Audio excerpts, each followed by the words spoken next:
గ్రామంలో సీత అనే అమ్మాయి ఉండేది. ఆమె కుటుంబం చాలా పేదది.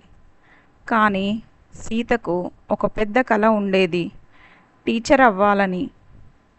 ప్రతిరోజు ఆమె తన అమ్మకు సహాయం చేసేది. ఇంటిని శుభ్రం చేసేది, వంట చేసేది.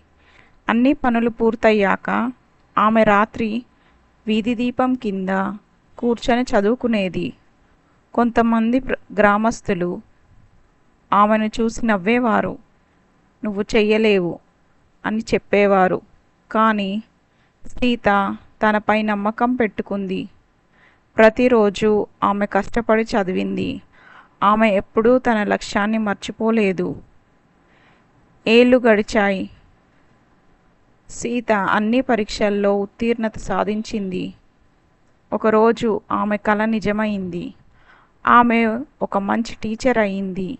ముందు ఆమెను చూసి నవ్విన వాళ్ళు ఇప్పుడు ఆమెను చూసి గర్వపడుతున్నారు.